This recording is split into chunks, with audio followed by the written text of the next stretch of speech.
Good evening, ladies and gentlemen, and welcome to another live episode of Thursday Night with the gentlemen, the boys, your favorite, the Soaring Prophets. And we just left UNC Charlotte, and now we are up at Northwestern University with a lovely young lady who's really doing amazing things, really taking her first of all, her educational endeavors, her athletic endeavors, and really making a bit of a difference and a change in the academic as well as the social lives and the hopefully financial lives of a lot of her cohort. Megumi joins us from Northwestern University. She is a fencer, not your stereotypical athletic endeavor that we get on the show often. We have had some pitchers, we've had some football players, a couple hockey guys, that sort of thing, but fencing. Megumi, thank you so much for joining us. We were put in contact with you through some of your other endeavors, pre-law Northwestern, a feather in your cap, my dear. That's fantastic. But tell us a little bit about what's going on in your world. It seems like you're very passionate around the mental health space, the advocacy space, but pre-law, you're looking at what some of these new name, image, and likeness laws that are coming in for student athletes, how the universities are using that, and what sort of financial resources that are going to be able to work back for both university and the athlete themselves. Again, thank you so much for joining us, and maybe you can shed some light on what an NIL is and how it's affecting our athletes. Absolutely. So first of all, thank you so much for having me here. I'm really excited to be speaking to you guys. So I am a pretty avid advocate of NIL. So NIL, as Patrick mentioned, is name, image, likeness, and it's, I think, a relatively new set of laws set in 2021 by the NCAA, which allowed student athletes, so college level students, to be able to take, I think, rights and just like hold that that financial responsibility and ability for choosing brand deals and getting financial gain from that. And I think most notably they're able to get merchandise and kind of be able to capitalize on their rights and autonomies as athletes. And so I think that is a huge development and a step in the right direction, because thus far, athletes have been performing in their own kind of like universities, but they haven't had the autonomy as athletes themselves, which is a really big space in terms of, going off into a professional career afterwards. Having those career and deal opportunities under young athletes' belts is really important, so that they're not extorted or manipulated the second that they go into their professional careers. So Megumi, a couple questions that come off of that really quickly. And again, I'm kind of the finance business guy. And one of the things that has always been sort of interesting for us as spectators of sports, I played sports growing up, but as a spectator, is that there is this entire industry, multi-billion-dollar industry of college athletics in the United States. And from the university's perspective is that, hey, most cases we're giving you an education, we're paying that way. Why have NIL deals changed? And going from the days where it was only scholarship based, there was no financial incentive for the student athlete. How has this pivoted in a big way? And how has it pivoted off of, and again, away from the football team, away from the basketball team? How are swimmers? How are fencers? How is the squash team being affected by this? Because it seems like this now becomes a massive opportunity for these small sports. And I mean that respectfully, but these smaller sports to be able to use their image and likeness to garner contracts, like you're saying. Yeah, absolutely. So like you said, it helps smaller or more minor sports to get kind of more exposure in the athletic realm, because people are now able to purchase merchandise or, follow student athletes along and kind of, track their progress and their tournaments and things like that. And I think it's really important because what is changing, I think before, people against NIL, and I think still now, people who argue against NIL say that, oh, well, a lot of student athletes have scholarships and, they get educations and things like that. And that is true. But I think what is super important to recognize is that not all student athletes receive athletic aid. Some of them are walk-ons, and some of them, are recruited on a team, but they don't have, the aid to help them. And second, I think it's very important because this, again, like I touched on before, it helps people kind of build their experience in business. So it helps people kind of, explore their own brand, as it were. Like, I think that helps a lot with like building just who you are, your image. And I think that preps a lot of athletes who up until this point have been very, I think entrenched in their own, sports, and kind of very involved in that, and not really able to explore their own business endeavors.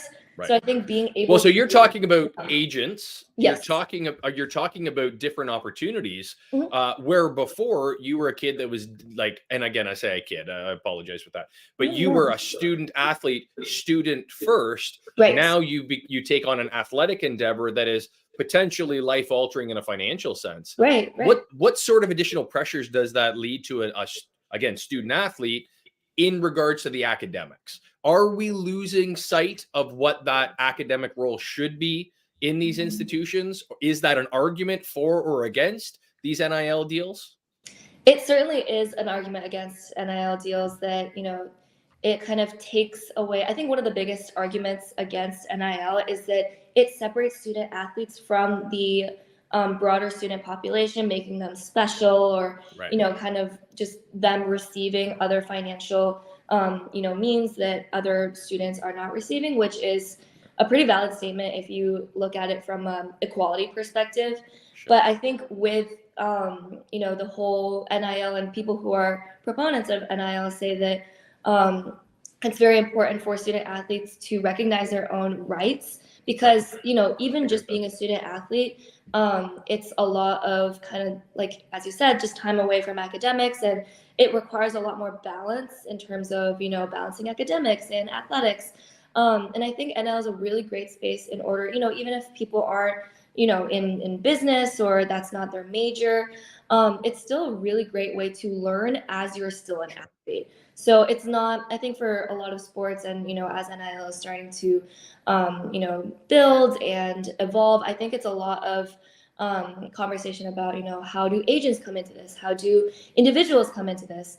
But I think it's really important for athletes to learn how to work with agents and learn how to manage their own business and things like that. So I think it's really important for athletes to learn while they're still doing their sport, not, necessarily just in the classroom, but also in their endeavors.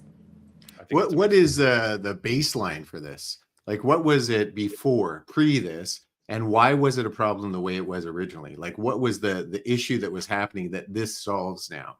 Right. I do not really know, because I was not really a student athlete then.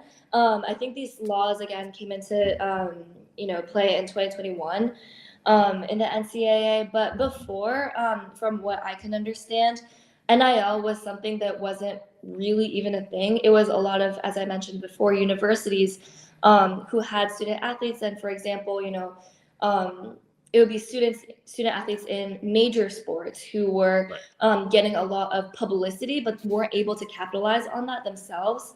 So, they just had their name out there, and, the name of the university on their back, but they weren't really able to use that in a way to, for example, promote their own merchandise, or, kind of be autonomous in the way that they handle their public image. So having that kind of being controlled just by the university and by institutions that are just larger than an individual, I think was kind of part of the issue beforehand, that athletes weren't being individualized, and they were just kind of being a part of a group and not really able to exercise their own choices. So James, a great example of this was again, I'm a Cleveland Browns football fan. I don't know if you follow football at all, but they are like historically like the worst football team ever. Like they're terrible. So we've had a long, painful road as a Cleveland Browns fan, but the NIL deal really goes back to one of the more recent issues with a football quarterback that we drafted in Johnny Manziel out of Texas A&M. And Raquel, one of our favorites over here in the comments, she's a big A&M fan. he got himself in a world of trouble because he was signing autographs and selling autographs when he was in school.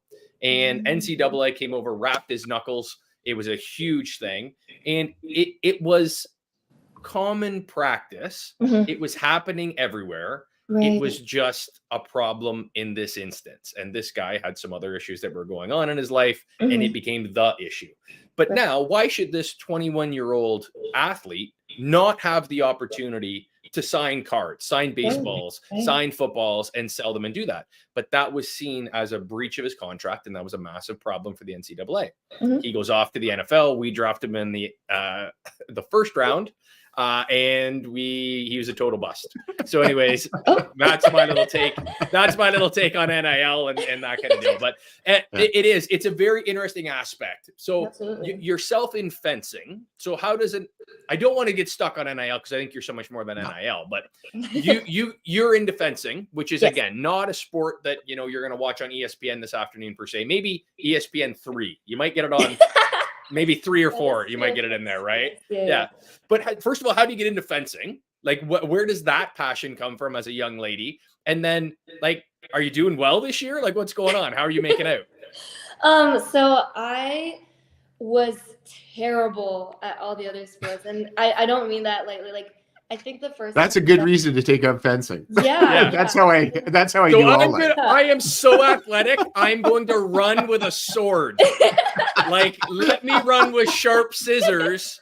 I'm going to run around. Yeah, that makes sense. This makes sense. Makes a lot of sense. Well, there's like face guards and body armor, so she's probably good. Oh, yeah. No, it was terrible because I remember my mom, she really wanted to get me into volleyball because she played it in college. So she brought me to a park one day when I was, I think, like 8 or 9. I hadn't fenced yet.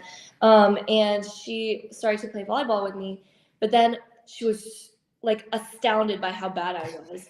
Like, she like squatted down on the ground. She was like, oh my God, my daughter's never gonna be a good athlete. Like, she has no like bodily control whatsoever. She cannot even like do volleyball for fun. She's never gonna go anywhere. Right. But then my mom was still pretty passionate about getting me into any sport. So she was like, well, you know, I saw a little like ad for fencing down the street. Do you want to try it? And I like read about it in like books and things like that. So I was like, oh, like, you know, maybe I can try it, see what happens. And I ended up loving it. I don't know what it is, but I think a lot of, you know, what I do in fencing. So there's 3 weapons: saber, epee, and foil. And I do saber, which is the most arguably aggressive one. The biggest sharp. I got it. Okay. Sounds good. Yeah. It's the most like aggressive, just speed wise. It's very fast.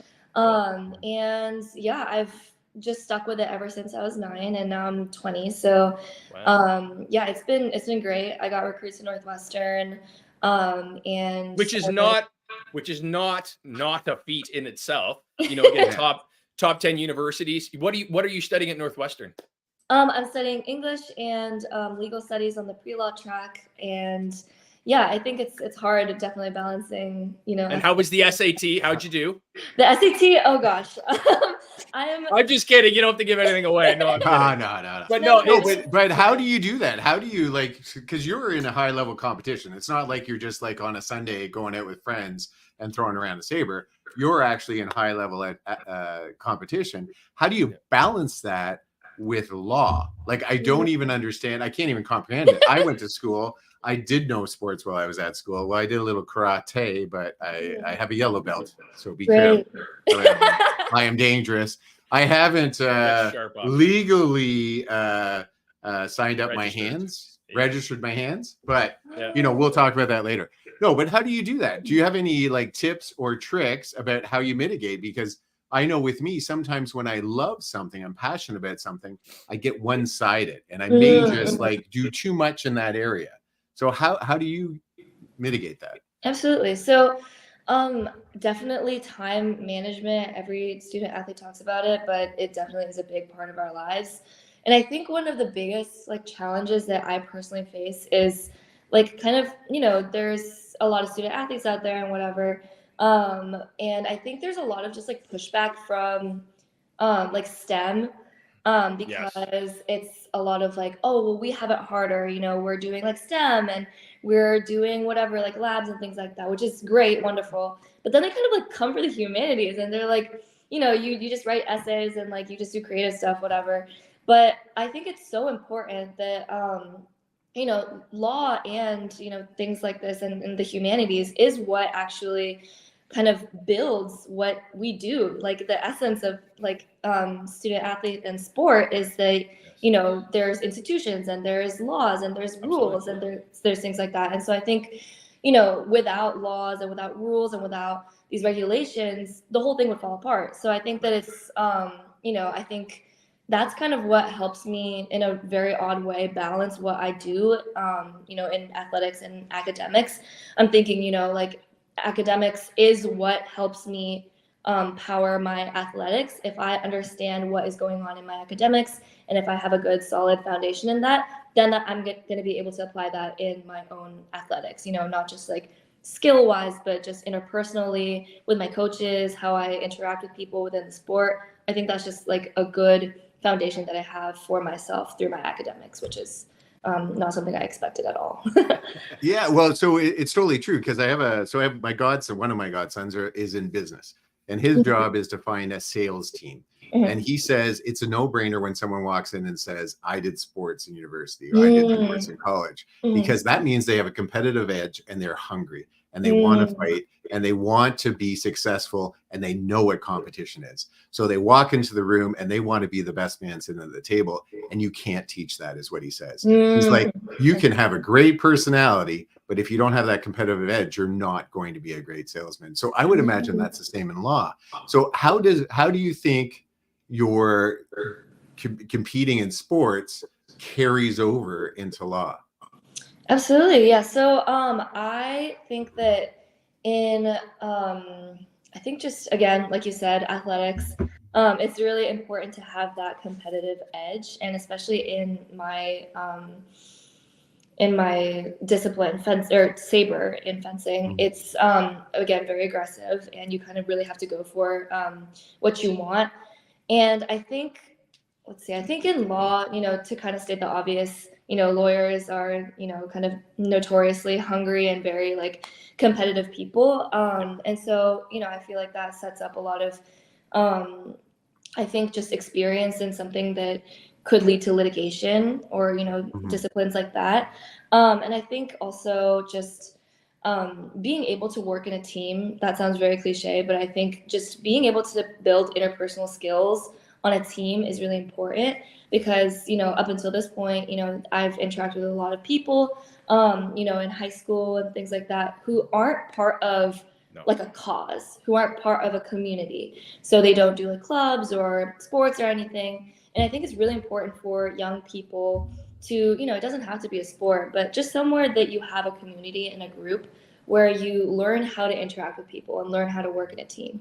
Because, you know, that's kind of ultimately, I don't want to say that's how you learn about like corporate life, because I feel like that's a little bit dystopian, but I think that is a really important interpersonal skill that's going to carry on, you know, in your career and also your personal life. So yeah. Yeah, I kind of absolutely agree. Like every work job you do, whether you work at Wendy's, whether you work in a high level corporation, if you do not know how to do group work, team leading, you will not be successful. You have to be able to work inside a group and be able to be successful.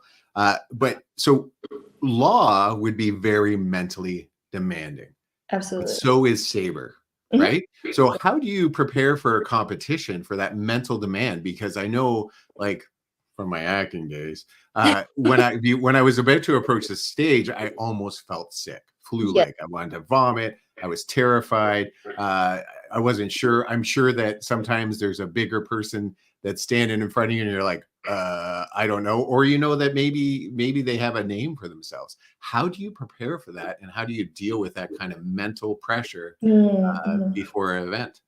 Yeah, so that's kind of part of the reason why I'm such a big mental health advocate, because I see just how much mental health and mental kind of well-being structures your and fuels like your physical state.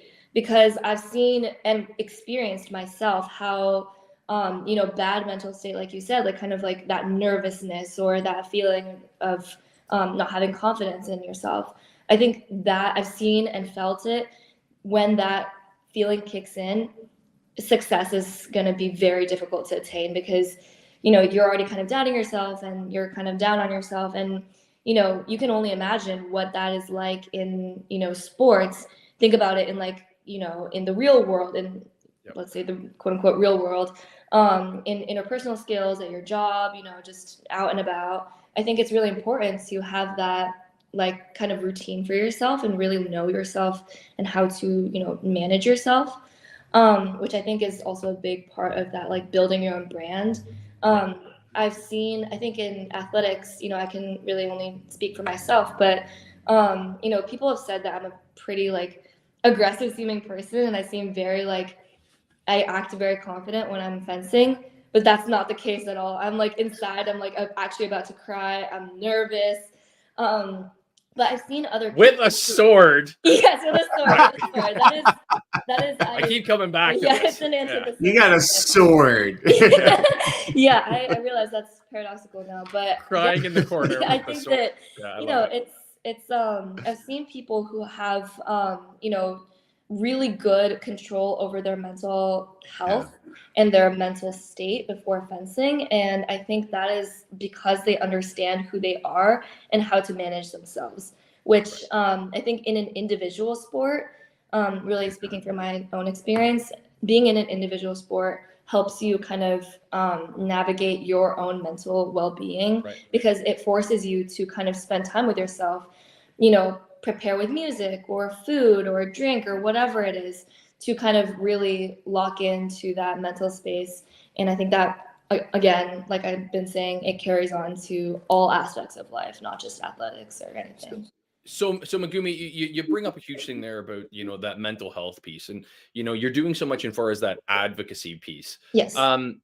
We ran across you with Raquel Boris, her Rock the Boat aspect, and I understand you're working with the Empower Youth. Are you going to be doing that event? Yes, I will in April be. as well. Yes. So we will be seeing you there. April, what do we say, 14th? April 4th. April 4th. Those of you that have been out there before and have seen our Empower Youth events, we have a couple sponsors, Brighton, Jeffrey with the Brighton app. These guys are doing amazing stuff. But also we've got the Walk Tall program. You guys all know Chris.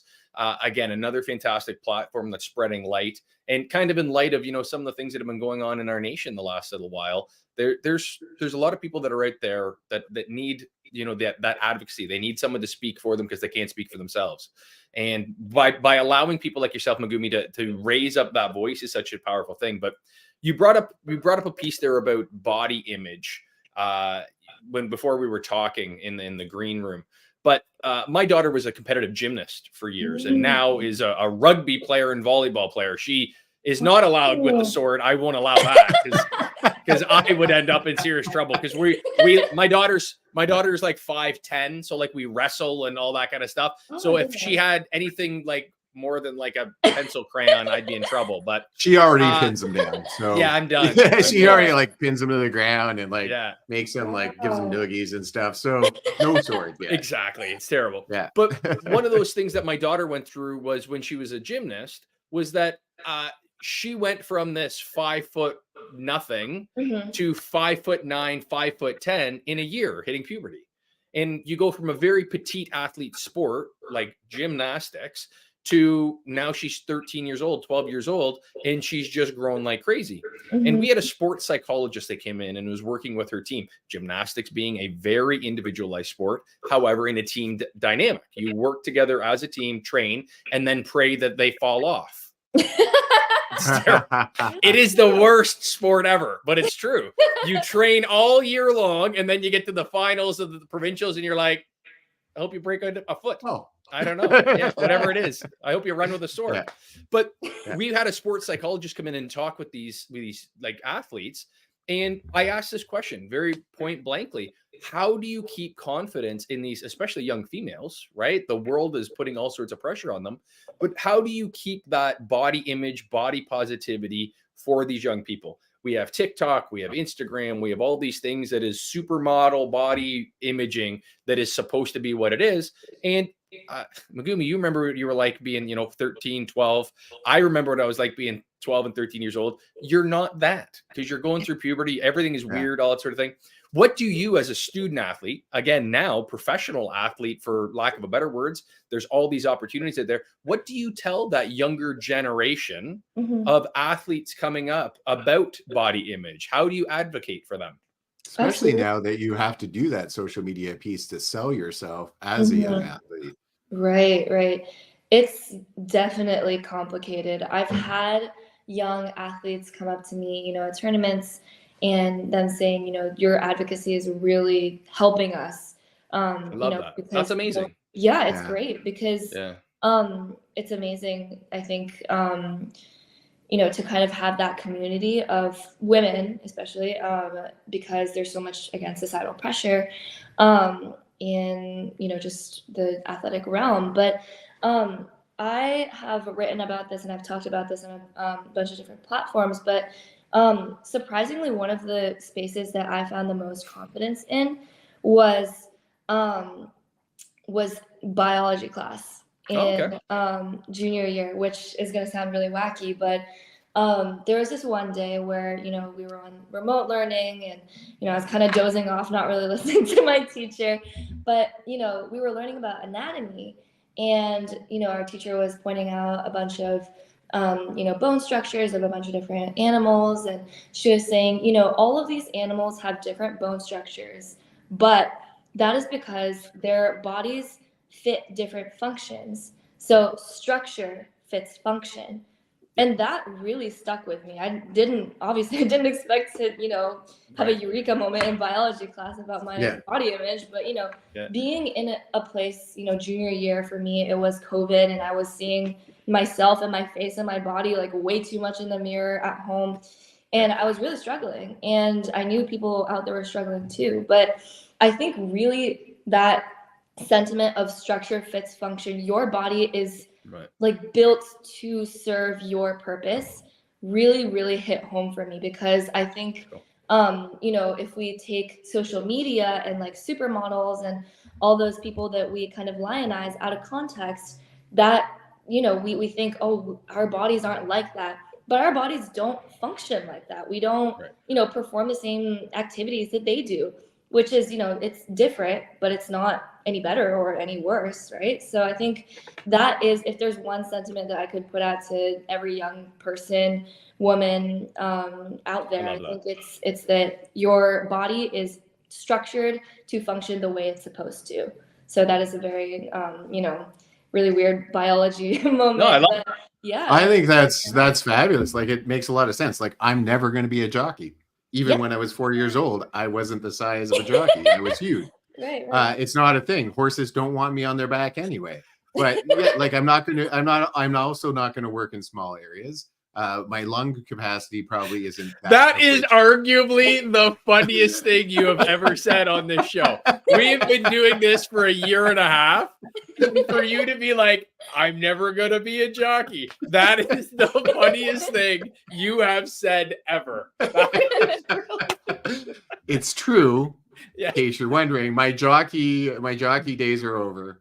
Never 6'5", 230, 220. What are you now? Yeah, 220. Yeah, it's not. Horses don't want me near them. But even my lung capacity, I'm not going to be a diver diving for like clams and stuff, because I can't hold my breath long enough. Like, there are so many functionalities that we should look biology, and that we've made up through pre-social media, through TV and movies. We just decided arbitrarily this is what beauty is. And beauty is based upon mostly symmetry, but it does not take in account that our bodies are designed for certain things.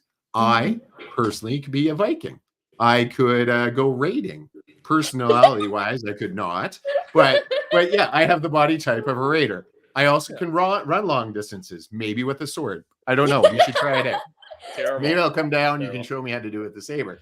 So but you are doing some interesting things around this. You're taking it to the next level. You talked about young people coming up to you and saying, hey, I like what you're doing. Can you tell us a little bit about the work you're doing in that area, and maybe a little bit about how you got into it?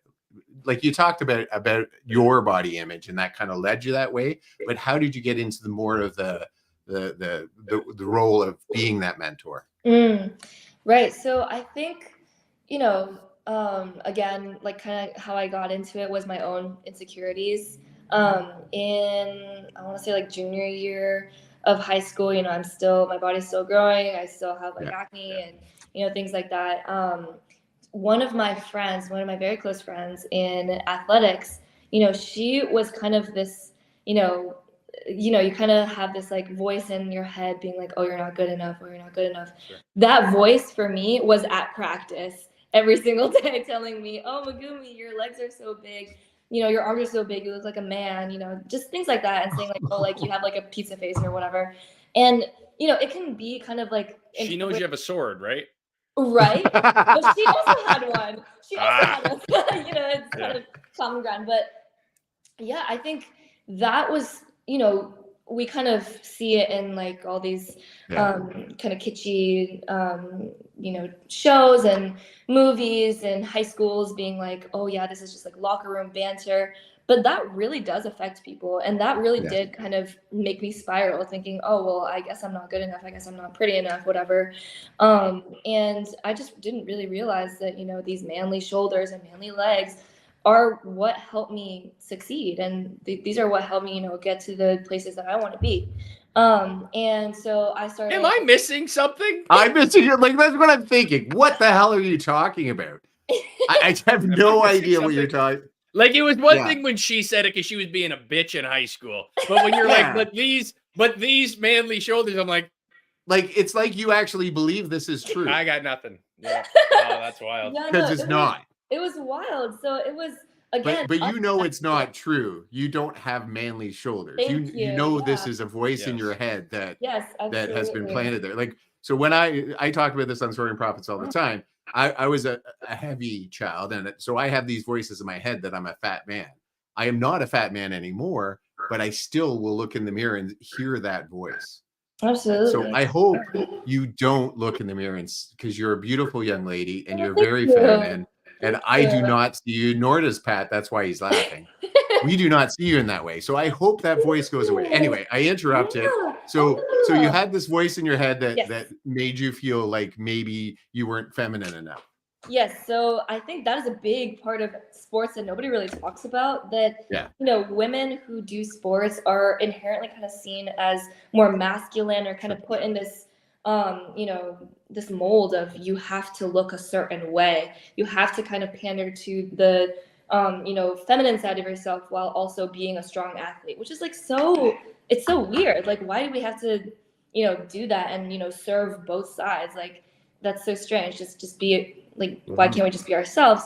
But so I kind of just took it upon myself to start some Google searches, see if I had like, any studies or things like that have been conducted on athlete body image and mental health. And turns out there's not a whole ton.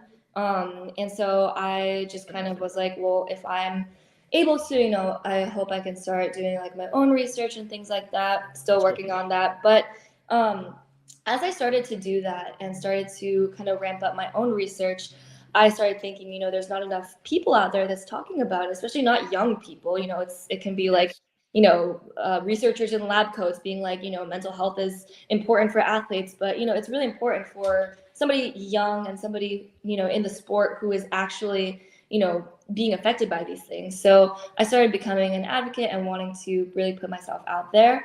But around this time when I was a junior in high school was when I was starting to, have schools reaching out, trying to recruit me to college. And I had a mentor within my sport who was seeing the work that I was doing. And they came up to me one day and they said, Megumi, I don't think you should keep doing this anymore, because, when you go off to college, coaches aren't going to want you around as an annoying and loud and like just whiny person about this kind of stuff. Right. And to me, that made sense. At the time, I was like, I wouldn't want to, lose my scholarship or, like lose the opportunity to go to college. And so I stopped. I listened to them and I stopped my advocacy work for a good 6 months or so. But during that time, I realized that I didn't want to go to college, somewhere where, a coach is like, oh, you talk too much about the things that you're passionate about. Like, why would I want to go there, first of all? And second of all, I think that it's like, I just kind of realized that I think every advocate kind of has this mentality, but a feeling that it had more to do with a greater population of girls and athletes and people that needed this advocate. So it's not just about if I'm able to be recruited to college, that's me, great. Like I achieved my goal, but I think it was more about me helping other people be able to stand up and be able to be confident in themselves so they could reach their own goals. So that's kind of how my mental focus went. And I kept doing my advocacy work, and lo and behold, everything turned out fine. And my coaches are very supportive of my work. So, no, I think right now, sorry, Pat, I'm going to just keep cutting you off today. Apparently, I think right now it's a focus. Like, so today or yesterday was anti-bullying day. So it's like a major focus, mental health, the body image, even some of the sexual stuff as well that you also cover that we'll get into soon. All of that is a focus. And so for you, someone young, talented, and obviously having a huge focused career in front of you, to be talking about it, I think it's fabulous. And I think that any coach would be happy that you're doing it. Can you tell, like, maybe specifically how you're working in the school to promote that? Absolutely. So I am, I've been saying I'm going to research for so long, but, again, time constraints and traveling and things like that have kind of prevented me from doing so. But I do really want to start being, part of my own research project on this topic because, again, it's very rarely covered. One thing that I realized in kind of coming to college and, having these specialized search engines kind of at my disposal was, even though I had these really good resources at the tip of my fingers, I looked these articles up and I realized that they're all from like the 80s or the early 2000s. And that's because those are part of like the kind of waves of feminism and body image kind of like perceptions and things like that. But that is because those are waves, those are trends, right, in history. And while those are good things that feminism and things like that are starting to become more integrated into society, these studies are very outdated and they don't really take into account social media and kind of the impact of internet presence. So it's really important that we have more modern studies that kind of take those into account as well. So that's what I want to get into in my studies. So hopefully I'll have the time to do that. And I've been working with Brighton, the mental health app, to bring a mental health advocacy event to Northwestern so that we can directly talk to Northwestern students about their own mental health. So that doesn't have to be just athletes, it's also the greater student population. And I also talk on like executive boards in the athletic department, but I really do want to make a difference here. I think, if anything, it's great, it's wonderful if I can leave a good, athletic record here. But I think to me, it really matters more that I leave a positive impact on the culture of the community, because I think that carries on a lot longer than, a trophy or things like that. That's great. It's wonderful. Bling is forever, I guess. But also the impact of community and culture is what is going to propel and, instigate and inspire more change. So I you've come very highly touted. Raquel Bora sings your praises. The folks at Brighton are thrilled to have you a part of this. And what they're really doing, and I think that you are going to be a great fit for our next event in April there, is that they're putting people like yourself, people in this next generation that are needing that platform, and they're amplifying them. All too often, and you said it very early in your last little speech there, your point, was that it's all too often people in lab coats Yeah. giving information and talking about it. And then you have these people being talked at, these young people being talked at. Absolutely. And again, in this instant gratification society that we have right now, you just turn it off and you go, they don't know what they're talking about. Yeah. It's just old men, old women talking about, who cares? Right. Right. But when we have individuals like yourself, right? We have individuals like such a fantastic cohort from the last time we did it. And a few of them will be coming back.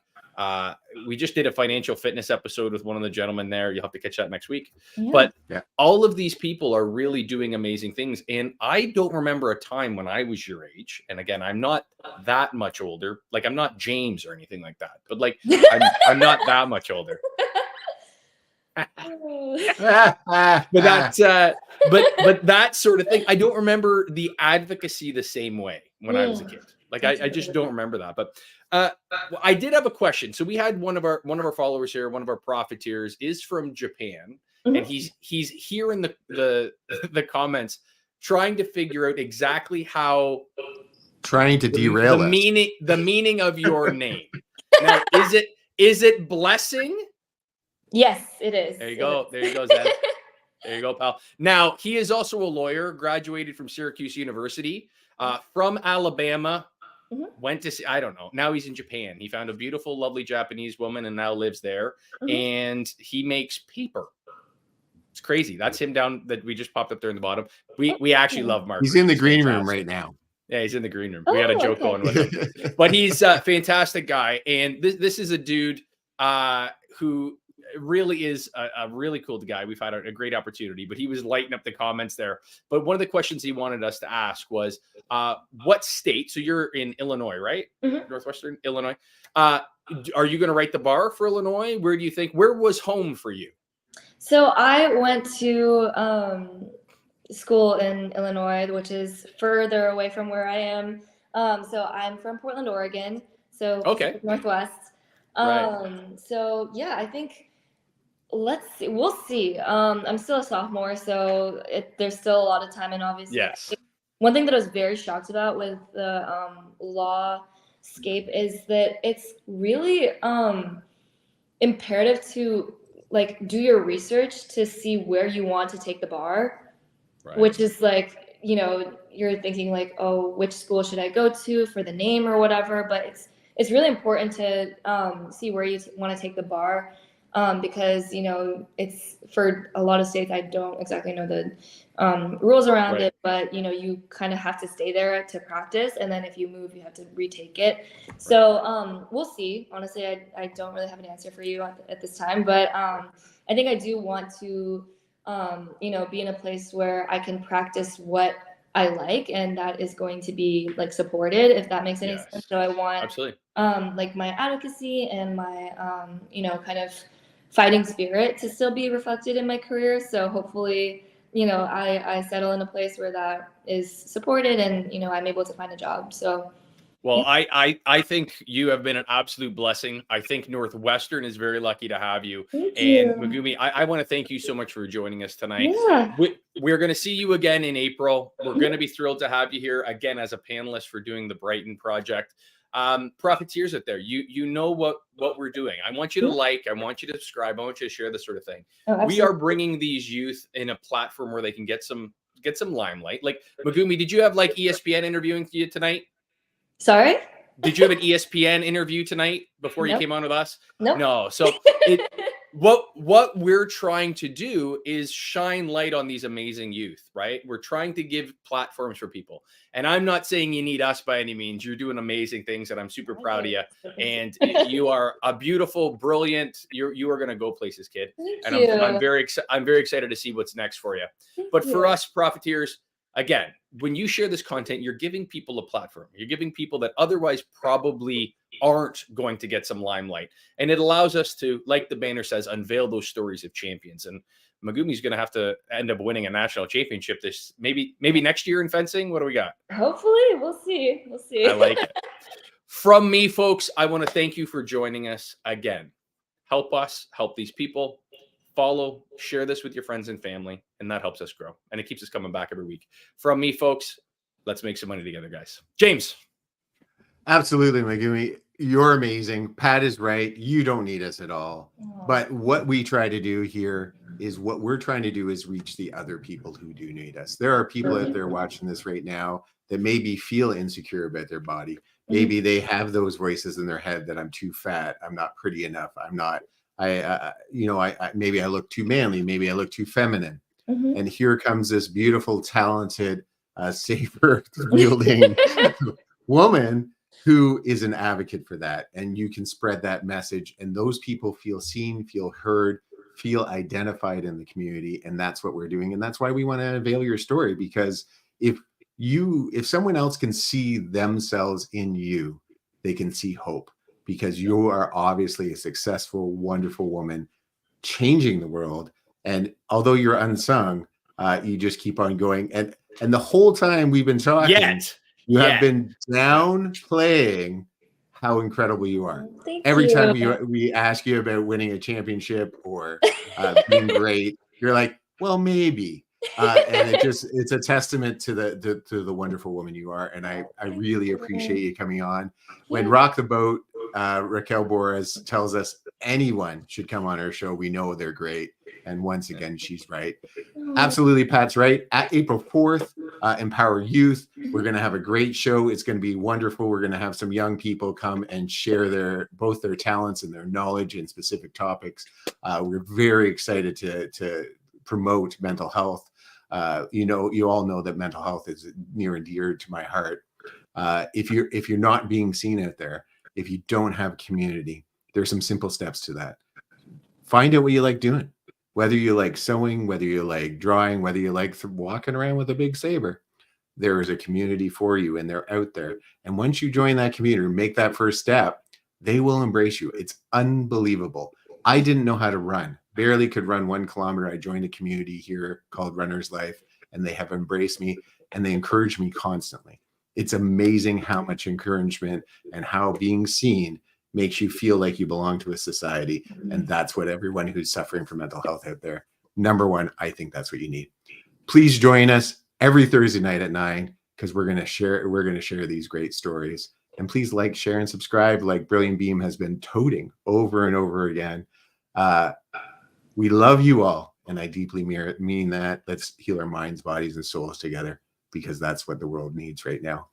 Megumi, right now, it's your time to shine. What we want is if there's someone out there, maybe a little girl who's an athlete, maybe someone suffering from mental health, maybe someone who is looking at the law, what advice can you give them? Reach out to them, touch them, and like I said, make them feel seen. Yeah, exactly. So again, thank you so much for having me here. This is amazing, and it's been really fun talking to you guys. And yeah, if there's anything that I can leave, the viewers and whoever out there. We call them the profiteers. The profiteers. There are profiteers. All right, yeah. Anything that I can leave with the profiteers with, it's that to kind of really reiterate the community aspect. It's very important, honestly, and I think it's to emphasize that anybody of any age, it's really important to find a community and sense of belonging, because that is kind of what is going to stick around. I think in the terms of in the context of athletics, it's great, wonderful winning and remembering, who I won against and this big trophy that I got. Yep. But it's also really important. I'm going to hold near and dear to my heart those experiences where those girls came up to me and said, thank you for the advocacy that you do. For those other people, who are my age that said, oh, I read your article. This is amazing. And, I really do, I really like the work that you do, and it really spoke to me. And so I think, again, if there's anything that I can really put out there, and, for anybody listening, if there's one thing that I hope resonates with you, is that to find a community and to find a purpose, because that will drive everything that you do. And, you really don't know what's going to happen from there. So, yeah. That is so well said. Now, one last thing I forgot. I apologize. No. We always want people, if they are interested in what you're doing, who you are, what you are, how do they reach out? How do they find you? And how would they be able to talk to you? Because I'm sure that you're available to speak. You're available to help. Absolutely, out. Yeah. How would they get a hold of you? Yeah, so I'm on Instagram as at the Athlete Narrative. So that is kind of like my platform to speak on these issues. And also I'm on LinkedIn. I think we connected on LinkedIn through Raquel. So that is also where I am. If you just look at my name, Megumi Oishi, I will pop up. So I'm always checking my messages and looking for new connections. So if you guys are, out there and, you'd like to talk, I would love to connect, and yeah, we can talk. Amazing. Yeah. Yeah. Thank you Thank so you much. again. Thank you so much for coming. Pleasure. Yeah. This was so fun. Take Yes, care. it was amazing. Thank you so much, you guys. No.